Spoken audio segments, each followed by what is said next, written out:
کہ قاضی فیصل صاحب نے وضاحت دی ہے، حالانکہ اس طرح کے جو معاملات honourable chief justice of Pakistan کے ساتھ جو چیزیں چلتی رہیں اس پر کبھی وضاحت نہیں آئی تھی، لیکن بہرحال ان کی جانب سے وضاحت آئی ہے۔ دوسری جانب جو معاملہ ہے وہ ہے 16 سالہ ایک پرانا کیس ہے، اس کیس میں اہم پیش رفت سامنے آئی ہے اور اس کو سماعت کے لیے مقرر کیا گیا ہے، اور اس کیس کے اندر چونکہ یہ کافی عرصے سے پینڈنگ تھا، اور آپ جانتے ہیں ہمارے ہاں تو سپریم کورٹ آف پاکستان میں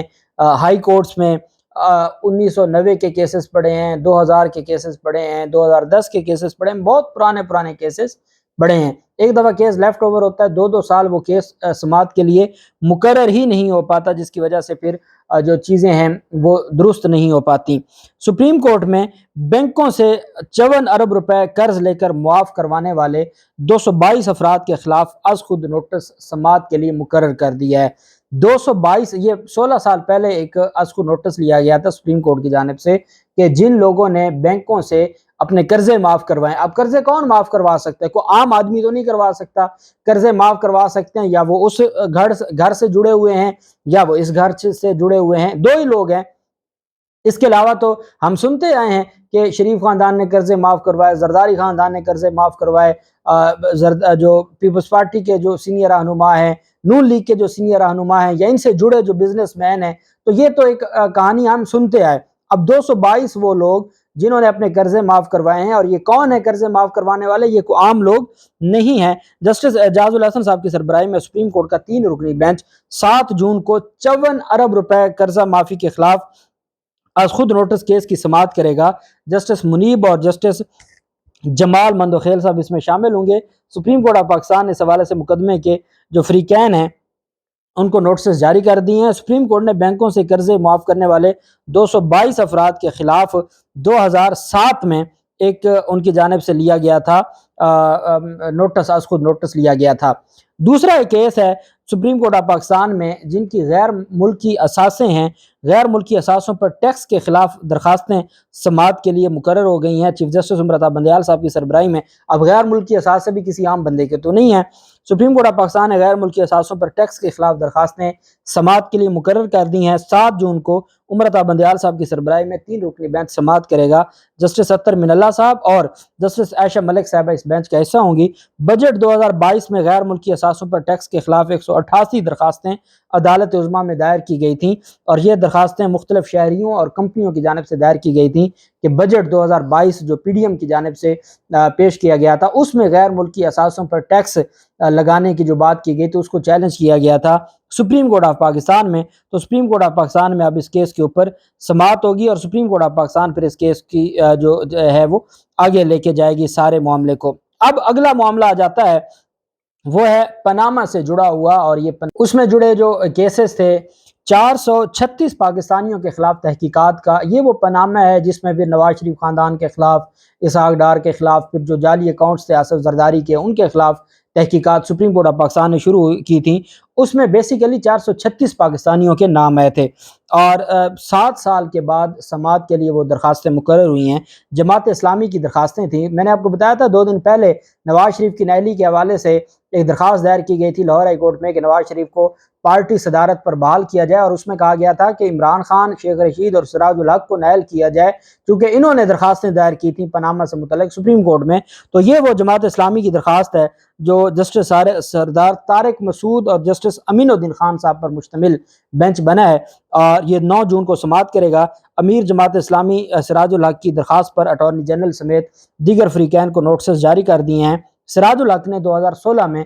پاناما پیپرز میں شامل 436 پاکستانیوں کے خلاف تحقیقات کی درخواست دی تھی، اور یہ تو اب چلے تھے، اور یہ اب لگتا یہ ہے کہ پاناما کا جو پنڈورا باکس ہے وہ دوبارہ کھلنے جا رہا ہے، اور جو اپنے آپ کو بچاتے تھے اور کہتے تھے کہ ہمیں اقامہ پر نکالا گیا، ان کا پاناما کی جو چیزیں ہیں، تفصیلات ہیں، وہ دوبارہ سپریم کورٹ آف پاکستان میں اور میڈیا کی زینت بنے گی اگر یہ کیس سماعت کے لیے آگے چلتا ہے۔ تو اس میں پھر پاناما کیا تھا، کیسے تحقیقات ہوئی، کس کس کا نام آیا، سب سے بڑا پاکستان میں کون، اس میں اسکینڈل کس کا تھا، یہ ساری تفصیلات پھر صبح و شام میڈیا پر آیا کریں گی۔ تو 9 جون کے لیے سپریم کورٹ آف پاکستان نے 7 سال کے بعد اس کیس کو سماعت کے لیے مقرر کیا ہے۔ سراج الحق کی جانب سے یہ اعلان کیا گیا ہے کہ وہ 9 جون کو خود بھی عدالت میں پیش ہوں گے اور ان کے وکلاء کی جو ٹیم ہے وہ بھی عدالت میں پیش ہوگی، اور وہ ہر صورت اس کیس کو آگے لے کے چلیں گے اور ہر صورت عدالت سے ریلیف لیں گے اور ان لوگوں کے خلاف تحقیقات کو آگے بڑھایا جائے گا۔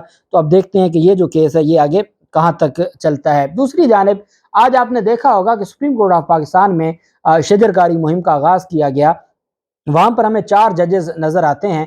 چیف جسٹس عمر عطا بندیال صاحب، جسٹس قاضی فیاض عیسیٰ صاحب، اور ان کے ساتھ جسٹس منصور علی شاہ صاحب اور جسٹس اتر من اللہ صاحب۔ اور وہاں پر دونوں جو سینئر ججز ہیں، عمر عطا بندیال صاحب پہلے ایک درخت لگاتے ہیں، قاضی فیاض عیسیٰ صاحب ایک درخت لگاتے ہیں، اور پھر اس کے بعد ادھر سے منصور علی شاہ صاحب چیف جسٹس کو آگے کرتے ہیں اور اتر من اللہ صاحب قاضی فیاض عیسیٰ صاحب کو آگے کرتے ہیں، اور وہ ایک پودا مل کے لگانے کی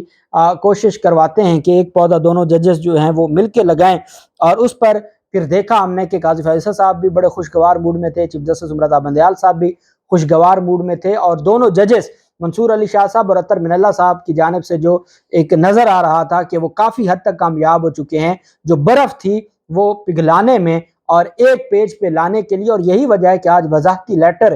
جسٹس قاضی فیاض عیسیٰ صاحب کو عمر عطا بندیال صاحب کے حوالے سے وضاحتی لیٹر جاری کرنا پڑا ہے، اور دونوں جو ججز تھے انہوں نے مل کے پودے بھی لگائے ہیں اور ایک دوسرے کے ساتھ خوشگوار موڈ میں بھی نظر آئے، اور ہم نے دیکھا کہ منصور علی شاہ صاحب اور اتر من اللہ صاحب اپنا کردار ادا کرتے ہوئے، اور جب تک عدلیہ کی یہ تقسیم نہیں ختم ہوگی تب تک کسی بھی صورت میں یہ مسائل حل نہیں ہو سکتے، اور اسی عدلیہ کی تقسیم کا فائدہ اٹھایا آئین توڑنے والوں نے۔ اب میری گزارش یہ ہے عمر عطا بندیال صاحب سے بھی، منصور علی شاہ صاحب سے بھی، قاضی فیاض عیسیٰ صاحب سے بھی اور اتر من اللہ صاحب سے بھی کہ اب آپ نے دونوں آنریبل جو ججز ہیں ایک پیج پر آپ لے آئے ہیں۔ اب گزارش یہ ہے کہ جب آپ کے اختلافات نہیں ہیں، قصداً آپ نے کوئی گروپ نہیں بنایا اور آپ اکٹھے ہو گئے ہیں، ایک پیج پر آ گئے ہیں، تو خدارا جو آئین توڑا جا رہا ہے، پاکستان کے 2 صوبے بڑے صوبے ان دونوں میں اس وقت اسمبلی نہیں ہے، بجٹ آگے کیسے منظور ہوگا،